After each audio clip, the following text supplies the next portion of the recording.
Good morning, everyone. So good to see you. I have loved seeing all your busy things that you've been up to this week. Thank you very much for completing some of the activities. I do hope you've had fun. Now, the Aesop's fables we've enjoyed so far, they've been about animals, haven't they? They've been about animals that live on the land. Some big, fierce animals in the lion, some tiny little animals in the mouse. We also went even tinier yesterday, didn't we, with the grasshopper and the ant. Well, now we're taking a change of scene and we're going to go to the ocean. This is the fable for today. What do you think the story might be about? Definitely see, I can see the waves and the animal, a very, very, very big animal, the blue whale, the biggest animal on the planet. Now the title is called How the Whale Got His Throat. Do you know where your throat is? Can you point to it? Your throat. Yes, it's in here.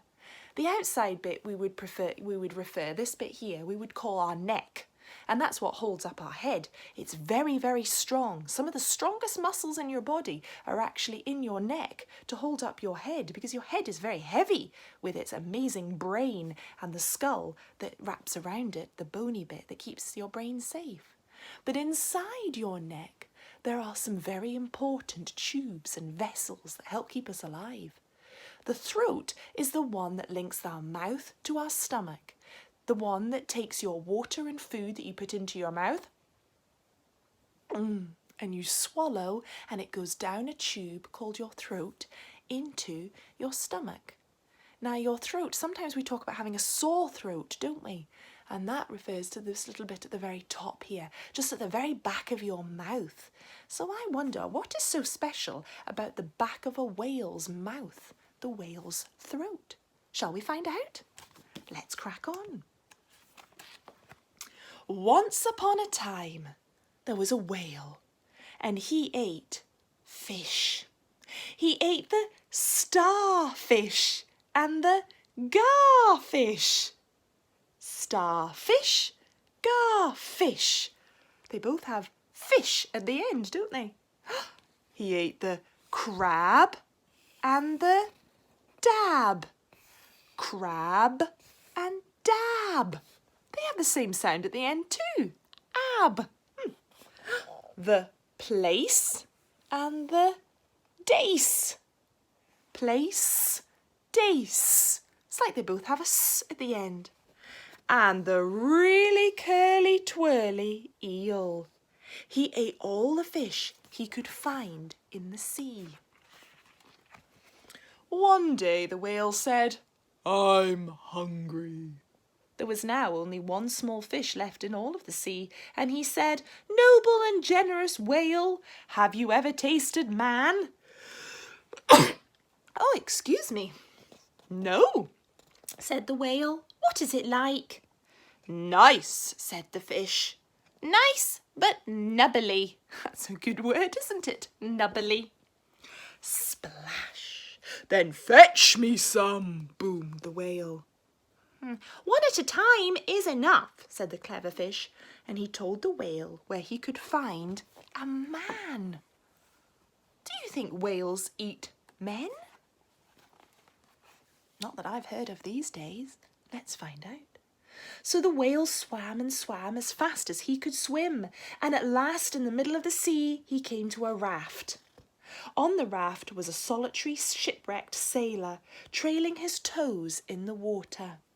He wore blue trousers held up with braces, and he carried a knife, and they were the only things that he had in the world.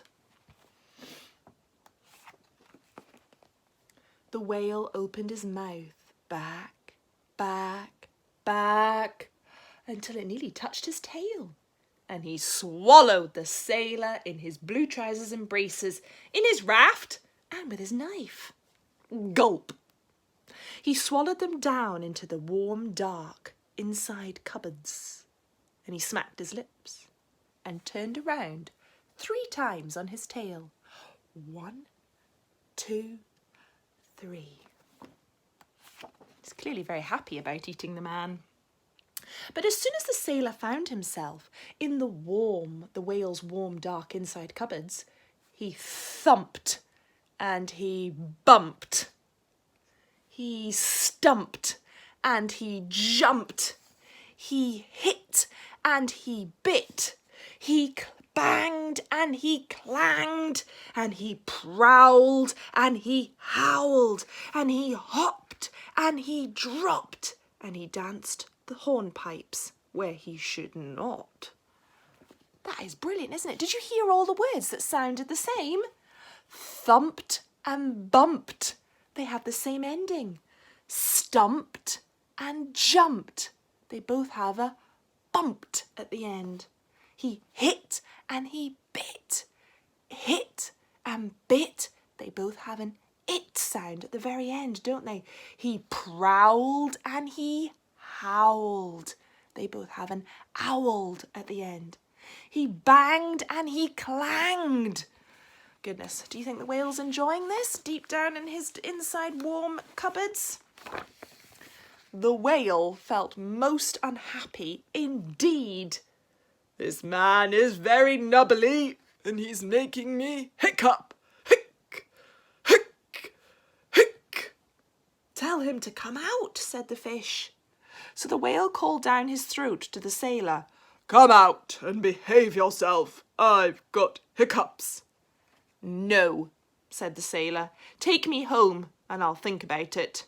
And he began to dance more than ever. You had better take him home, said the clever fish. So the whale swam and swam and swam with both flippers and his tail as hard as he could, hiccuping all the time. Hiccup, hiccup, hiccup.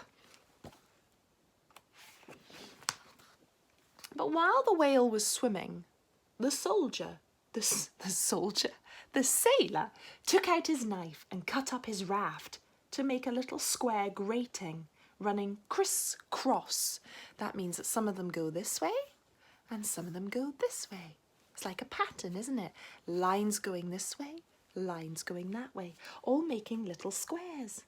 He wedged the grating good and tight into the whale's throat, and there it stuck. Why would he do that? At last the whale saw the shore and rushed up halfway up the beach, opened his mouth wide, wide, and said, "You're at your stop. Time to go." The sailor stepped out onto the beach and went home, where he got married and lived happily ever after. But before he went, he waved goodbye to the whale and sang, "By means of a grating, I've stopped your eating." Grating, that's what he put in the throat. Sometimes you see grating on pavements or on drain covers, but sometimes the lines just go in one direction to allow the water in. Grating and eating. What does he mean by eating, do you think? I think he means eating. The clever little fish went and hid himself in the mud just under the door of the equator. Shh. He was afraid that the whale might be angry with him. The whale didn't find him, not until he got out of his temper, and then they were good friends again. From that day on, the grating in the whale's throat, which he could not cough up nor swallow down, stopped him eating anything other than very, very small fish who could fit through the little gaps in the grating. The starfish and the garfish, the crab and the dab, and most other fish were enormously relieved. And that is the reason why whales today never eat sailors or eat little boys or girls. Something we can be very pleased about, can't we? I hope you enjoyed that story. I particularly enjoyed all the rhyming words, didn't you? Let's look at that page again. Made me very happy. Do you think you could do the actions with me? He thumped and he bumped. Thump, bump. Oh, my bookcase was wobbling. He stumped and he jumped. Can you stump with your feet? And can you jump? 1, 2, 3. What? Oh, he howled and he prowled. Ooh! And prowl around the room. Prowl around the room. And what was the other one? He hopped and he dropped. Can you hop on one leg?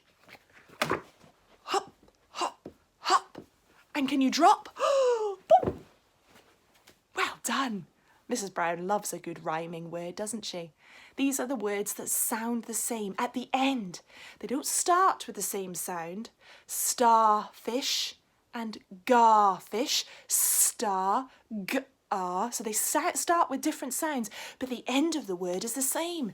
Starfish, garfish. The sound at the end is the same, so it's the ending one. There's a little activity that you might like to do when you've explored all the other things that I've put on for you, and that's all about rhyming words. See if you can have a go with those. I hope you would enjoy that story and you enjoy some of the activities that go with it. Have a great day, and I'll see you next week. Bye-bye.